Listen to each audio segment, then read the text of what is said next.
Good afternoon students, আশা করছি সবাই ভালো আছো। ক্লাসে আছি আমি AG sir, lecturer, department of biology, saint Gregory's high school and college. তো আজকের ক্লাসে আমরা আলোচনা করব কতগুলো কার্ডিওভাস্কুলার বা হৃদরোগ নিয়ে, যে রোগগুলো আমরা প্রায়শই আক্রান্ত হয়ে থাকি, এবং যদি এই রোগগুলোতে কেউ আক্রান্ত হয় এবং সেখানে সে সচেতন না হয়, সময় মতো সচেতন না হয়, এর প্রতিরোধ বা প্রতিকার ব্যবস্থা গ্রহণ না করে, তাহলে এখান থেকে খুব মারাত্মক ঘটনা ঘটে যেতে পারে, এমনকি মৃত্যু পর্যন্ত হতে পারে। তো আজকে কার্ডিওভাস্কুলার যে রোগগুলো আছে, যেমন অ্যানজাইনা, হার্ট অ্যাটাক এবং হার্ট ফেলিওর, এই অংশগুলো নিয়ে আমরা আজকে আলোচনা করব। এই রোগগুলো নিয়ে আজকে আমরা জানবো এবং শিখব। তো চলো ক্লাসটি শুরু করি। তো প্রথম কথা হচ্ছে, কার্ডিওভাস্কুলার রোগ বলতে আসলে আমরা কাকে বোঝাই? আসলে আমরা জানি আমাদের হৃৎপিণ্ড, সারা দেহ থেকে কার্বন ডাইঅক্সাইড সমৃদ্ধ রক্ত হৃৎপিণ্ডে আসে। সেই কার্বন ডাইঅক্সাইড সমৃদ্ধ রক্ত ফুসফুসে গিয়ে অক্সিজেন সমৃদ্ধ হয়, এবং পরবর্তীতে এই কার্বন ডাইঅক্সাইড অক্সিজেনযুক্ত রক্ত বা অক্সিজেন সমৃদ্ধ রক্ত হৃৎপিণ্ডে এসে হৃৎপিণ্ডের মাধ্যমে সেটা সারা দেহে পরিবাহিত হয়।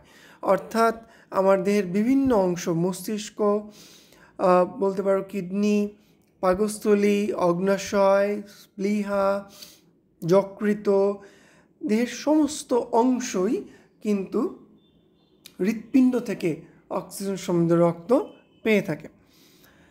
তো এই যে অক্সিজেন সমৃদ্ধ রক্ত দেহের বিভিন্ন অংশে আসছে, যদি কোনো কারণে হৃৎপিণ্ড এই অক্সিজেন সমৃদ্ধ রক্তকে পরিবহনে ফেলিওর হয়, হৃৎপিণ্ড যদি কোনো কারণে অসক্ষম হয় যে সে সারা দেহে অক্সিজেন সমৃদ্ধ রক্তকে পাস করতে পারছে না, যদি কোনো কারণে এমন হয় হৃৎপিণ্ডের প্রাচীরে অক্সিজেন সমৃদ্ধ রক্ত পৌঁছাচ্ছে না, তাহলে কিন্তু হৃৎপিণ্ড তার যে স্বাভাবিক কার্যক্ষমতা সেটা বাধাগ্রস্ত হবে। এবং হৃৎপিণ্ডের প্রাচীরে যদি রক্ত বা অক্সিজেন সমৃদ্ধ রক্ত বা অক্সিজেন এগুলোর কোনো একটারও পর্যাপ্ত সরবরাহ যদি বাধাগ্রস্ত হয়, তখন যে রোগগুলো আসলে আমাদের দেহে তৈরি হয় বা আমাদের হৃৎপিণ্ডে তৈরি হয়, সেগুলোকে আমরা সাধারণত কার্ডিওভাস্কুলার বা হৃদরোগ বলে থাকি। Angina, heart attack, heart failure ঠিক এমনই কতগুলো রোগ। তো এই হৃদরোগ বা করোনারি হৃদরোগের অপর একটি নাম হচ্ছে ইস্কিমিয়া। অনেক সময় এমসিকিউ এর জন্য এটা কাজে লাগে, তো তোমরা একটু কষ্ট করে এটা মনে রাখবে। আচ্ছা, তো এই প্রথমেই যে আমাদের আলোচনার বিষয়বস্তু এনজাইনা, এটা কীভাবে হয়, কেন এই এনজাইনাটা জানতে হবে, সেটা আমরা একটু শিখব। আসলে বুকের যে ব্যথা, বুকে যে এক ধরনের চিনচিন ব্যথা হওয়া, বুকের মধ্যে যে এক ধরনের অস্বস্তি অনুভূতি তৈরি হওয়া, হালকা একটা ব্যথা থেকে, সেটাই আসলে তোমার অ্যানজাইনা বা এইটাই অ্যানজাইনাকে প্রকাশ করে। অ্যানজাইনা শব্দটি আসলে বুকে চিনচিন ব্যথা বা বুকে ব্যথাকে নির্দেশ করে থাকে। অ্যানজাইনা বেশ কয়েক রকম হয়, সাধারণত 3 রকম অ্যানজাইনা আমরা দেখতে পাই। আমি আস্তে আস্তে ক্লাসে সেগুলো আলোচনা করব। তো আমি চাইলে এখানে লিখে দিতে পারতাম সব কিছুই, ইচ্ছে করেই দেই নাই, কারণ সেক্ষেত্রে দেখা যায় তোমরা শুধুমাত্র এখানে যা লেখা থাকে তাই HW বা CW হিসেবে খাতায় তুলে ফেলো, তোমরা ক্লাসটা আর ভালো করে শোনো না। তোমরা যেন ক্লাসটা ভালো করে শোনো, এই জন্যই এই কাজটা করা। তো যেটা বলছিলাম, অ্যানজাইনা মানেই হচ্ছে বুকে ব্যথা, বুকে চিনচিন করে ব্যথা। তো এই বুকে ব্যথার উৎপত্তি স্থল হচ্ছে কিন্তু হৃৎপিণ্ড, ঠিক আছে? তো আমরা জানি হৃৎপিণ্ড থেকে সারা দেহে অক্সিজেন সমৃদ্ধ রক্ত চলে যায়, কিন্তু হৃৎপিণ্ডের যে কাজ করা, এই হৃৎপিণ্ডের কাজ করার জন্য হৃৎপিণ্ডেরও যে প্রাচীর, সেখানেও কিন্তু অক্সিজেনের প্রয়োজন আছে। এখন আমরা এটাও জানি যে করোনারি ধমনির মাধ্যমে অক্সিজেনযুক্ত রক্ত হৃৎপিণ্ডের প্রাচীরে অক্সিজেন ও তোমার রক্তের মধ্যে থাকা যে বিভিন্ন পুষ্টি উপাদানগুলো আছে সেগুলো হৃৎপিণ্ডের প্রাচীরে নিয়ে যায়। করোনারি ধমনী কোত্থেকে আসলো একটু মনে করে দেখো। হৃৎপিণ্ডের যে বাম নিলয় সেখান থেকে মহাধমনী যখন বের হয় সেই মহাধমনীটা কিন্তু সিস্টেমিক ধমনী, কতগুলো ধমনীতে বিভক্ত হয়। সেখান থেকে একটা ছোট্ট ধমনী, করোনারি ধমনী, এসে হৃৎপিণ্ডের প্রাচীরে অক্সিজেন, বিভিন্ন পুষ্টি উপাদান সহ আর অনেক কিছু হৃৎপিণ্ডের প্রাচীরে সাপ্লাই করে। হৃৎপিণ্ড সেই অক্সিজেন সমৃদ্ধ রক্তকে পাওয়ার পর, হৃৎপিণ্ডের প্রাচীরে অক্সিজেন আসার পর সেখানে শক্তি উৎপন্ন হয়ে থাকে। এখন যদি ওই করোনারি ধমনীর যে নালী সেটা ভেতর দিয়ে রক্ত যাওয়ার সময় কোনো কারণে যদি সেটা ব্লক হয়ে যায়, কোনো কারণ বলতে আমরা যে চর্বি জাতীয় খাবারগুলো খাই, আমরা যে লিপিড জাতীয় খাবারগুলো খাই, বা আমরা যে ফ্যাট জাতীয় খাবারগুলো খাই, এগুলো আসলে চর্বিটা কিছুটা স্টিকি হয়, অর্থাৎ কোনো জায়গায় আটকে যাওয়ার মতো হয়। এই উপাদানগুলো যখন রক্তের মাধ্যমে কোনো নালী দিয়ে, করোনারি ধমনী দিয়ে চলাচল করে, করোনারি ধমনী অবশ্যই অন্য ধমনীগুলোর তুলনায় তার ব্যাস কম। এটার ভেতর দিয়ে যখন এই চর্বি বা চর্বি জাতীয় উপাদানগুলো চলাচল করে, দেখা যায় ভেতরের গায়ে বা ভেতরের গাত্রে এই চর্বিগুলো আটকে যায়, জমে যায়, ফলে রক্তের যে স্বাভাবিক চলাচল সেটা বাধাগ্রস্ত হয়। তো তখন হৃৎপিণ্ডের যে প্রাচীর সেখানে কিন্তু পর্যাপ্ত অক্সিজেন সমৃদ্ধ রক্ত প্রবাহিত হতে পারে না। যদি পর্যাপ্ত অক্সিজেন সমৃদ্ধ রক্ত হৃৎপিণ্ডের প্রাচীরে প্রবাহিত হতে বাধাগ্রস্ত হয়, তখন হৃৎপিণ্ডের প্রাচীরে যে কোষগুলো আছে সেখানে সবাত শ্বসন বা শ্বসনের ফলে যে শক্তি উৎপন্ন হওয়া সেটা বাধাগ্রস্ত হয়, যার ফলে হৃৎপিণ্ডের সবাত শ্বসন কম ঘটে এবং অবাত শ্বসন বেশি ঘটে। আর আমরা এটাও জানি, যদি অবাত শ্বসন ঘটে, অবাত শোষণে উৎপন্ন শক্তির পরিমাণ কম এবং অবাত শোষণের একটি ধাপে গিয়ে ল্যাকটিক অ্যাসিড উৎপন্ন হয়। এবং আমরা এটা জানি যে পেশিতে, যে কোনো ধরনের পেশিতে যদি ল্যাকটিক অ্যাসিডের উপস্থিতি বেশি হয়, তখন কিন্তু সেই পেশিতে এক ধরনের ব্যথা অনুভূত হয়। তো আমরা এটা জানি যে আমরা যখন দৌড়াই, দৌড়ানোর পরে একটা সময় পরে কিন্তু আমরা দৌড়াতে পারি না, কারণ আমাদের পেশিগুলোতে ল্যাকটিক অ্যাসিড এতটাই জমা হয়ে যায় যে কারণে মাসেল ক্র্যাম্প বা পেশি শিথিল হয়ে যাওয়া বা পেশি টান দিয়ে ধরা, এরকম প্রবলেমগুলো তৈরি হয়। তো এইখানেও হৃৎপিণ্ড ঠিক একই ঘটনা ঘটছে। ল্যাকটিক অ্যাসিড বেশি উৎপন্ন হয়ে যাওয়ার ফলে হৃৎপিণ্ডের প্রাচীরে এক ধরনের ব্যথা অনুভূত হচ্ছে। এই ব্যথাটাকেই আমরা সাধারণত অ্যানজাইনা বলে থাকি।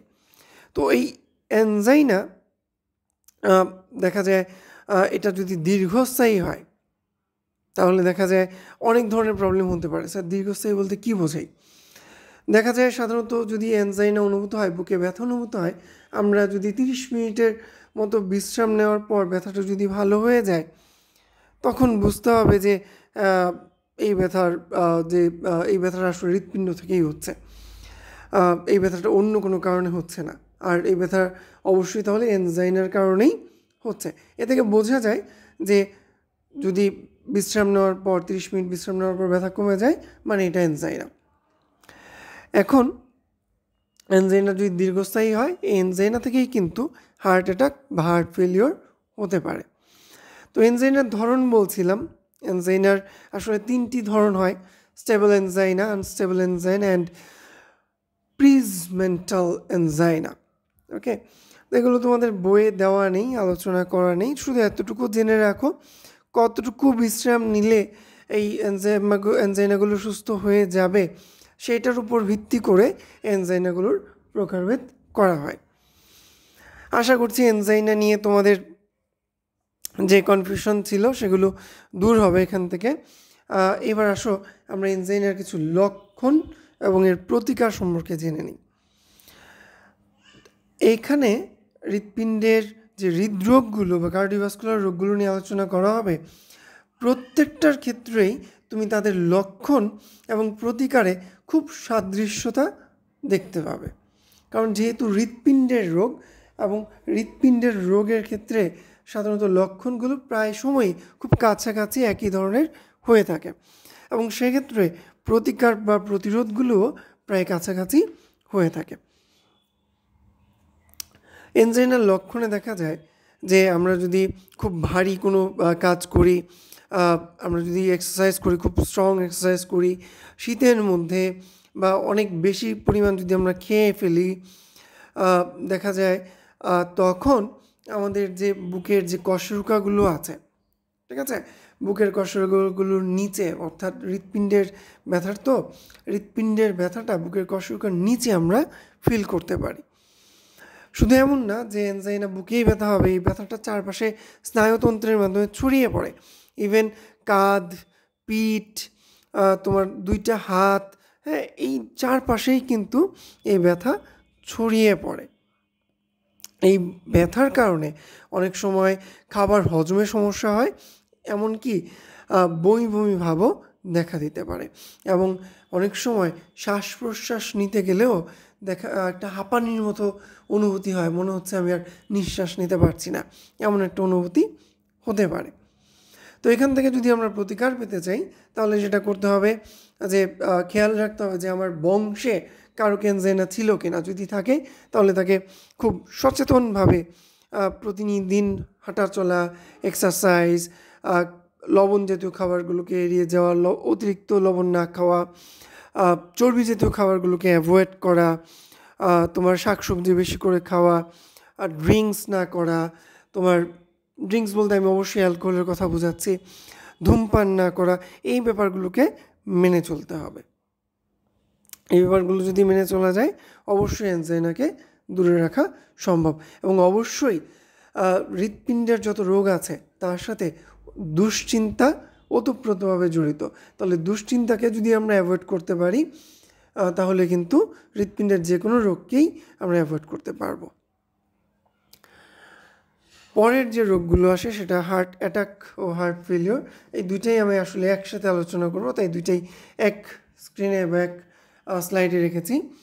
হার্ট অ্যাটাক কি বা হার্ট ফেলিওর কি, দুইটা কি সেম? না, অবশ্যই দুইটা সেম না, অবশ্যই দুইটা ভিন্ন। আসলে এই হার্ট অ্যাটাকের আরেকটি নাম আছে মায়োকার্ডিয়াল ইনফার্কশন, তোমরা বই খুললেও সেটা পাবে। তো একটু অর্থটা যদি আমরা দেখি, মায়োকার্ডিয়াল শব্দের অর্থ হচ্ছে হৃৎপিণ্ডের পেশি। মায়োকার্ডিয়াল, কার্ডিয়াল মানে হচ্ছে তোমার এখানে কার্ডিয়াল বলতে আসলে হৃৎপিণ্ডকে বোঝানো হচ্ছে, মায়ো দিয়ে আসলে পেশিকে বোঝানো হয়, তাই মায়োকার্ডিয়াল বলতে হৃৎপিণ্ডের পেশিকে বোঝানো হয়। আর ইনফার্কশন শব্দের অর্থ হচ্ছে কোনো জায়গার কোনো কোষ যদি নষ্ট হয়ে যায়, মারা যায়, বা কোষগুলোর কার্যক্ষমতা যদি নষ্ট হয়ে যায়, সেটাকে আমরা বলি ইনফার্কশন। অর্থাৎ মায়োকার্ডিয়াল ইনফার্কশন বলতে হৃৎপিণ্ডের যে কোষগুলো বা হৃৎপিণ্ডের যে পেশিগুলো, সেই পেশিগুলোর মধ্যে থাকা কোষগুলো যদি নষ্ট হয়ে যায়, কাজ করা বন্ধ করে দেয়, বা তাদের সক্ষমতা যদি কমে যায়, সেটাকেই আমরা মায়োকার্ডিয়াল ইনফার্কশন বলতে পারি। এখন একটু খেয়াল করে দেখো, আমরা জানি হৃৎপিণ্ডের প্রাচীরে করোনারি ধমনির মাধ্যমে অক্সিজেনযুক্ত রক্ত তোমার সঞ্চালিত হয়।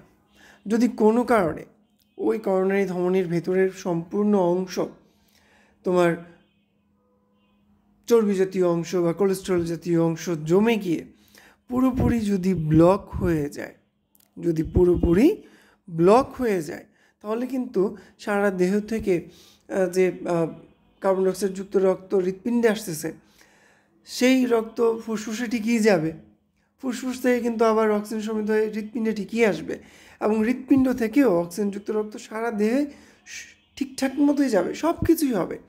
শুধুমাত্র হৃৎপিণ্ডের প্রাচীরে অক্সিজেনযুক্ত রক্ত যাবে না। তাহলে হৃৎপিণ্ডের প্রাচীরের যে কার্যক্ষমতা সেটা কমে যাবে। হৃৎপিণ্ডের প্রাচীরের যে পেশিগুলো আছে তারা শক্তি উৎপন্ন করতে পারবে না, তারা অক্সিজেন সাপ্লাই পাবে না, ফলে তাদের কোষগুলো অক্সিজেনের অভাবে, শক্তি উৎপাদনের অভাবে আস্তে আস্তে কী হবে, মারা যাবে। সেই কোষগুলো নষ্ট হতে থাকবে, পেশিগুলো পচা শুরু করবে। এই অবস্থাটাকেই আমরা সাধারণত হার্ট অ্যাটাক বলে থাকি। ওকে, আশা করছি এটা তোমরা বুঝতে পারছো। তো হার্ট অ্যাটাকের লক্ষণ কী?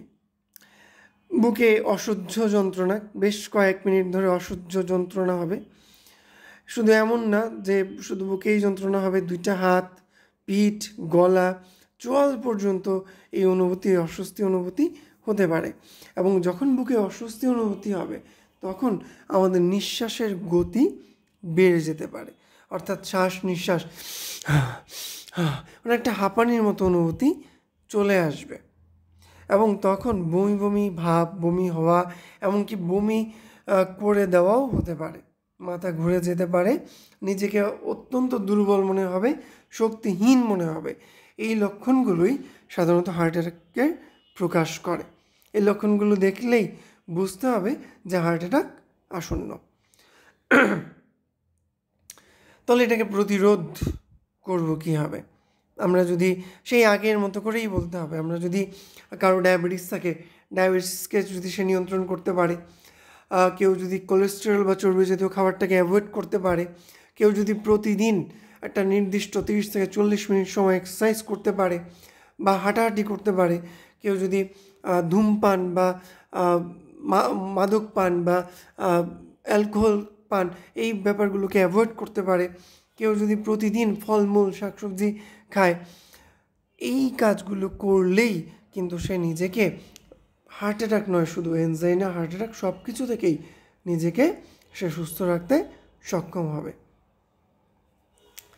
হার্ট অ্যাটাক আর এনজাইনা অনেকে একরকম ভাবে, আসলে ব্যাপারটা কিন্তু না। তোমাদের চিত্রের ডান পাশে খেয়াল করে দেখো, স্ক্রিনের ডান পাশে এনজাইনা মানে হচ্ছে যে মাঝখানের অংশটা, সেখানে কিন্তু দেওয়া আছে যে ব্লাড সাপ্লাই, রক্তের পরিবহন কমে যাবে, কারণ দুই পাশে কি জমছে, প্লাগ, বা যেটাকে আমরা বলছি তোমার বিভিন্ন ধরনের কোলেস্ট্রল বা চর্বি জাতীয় অংশ জমে রক্ত চলাচলের পথকে বাধাগ্রস্ত করছে, এটাকে আমরা প্লাগ বলছি।